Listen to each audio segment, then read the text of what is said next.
ស័តដួងចិត្តខ្ញុំអើ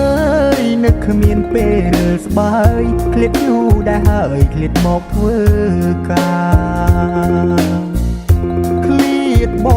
ងឃ្លាតប្អូនពុកម៉ែយាយតាគេឆ្ងាយគ្រួសារចិត្តសែននឹកនឹក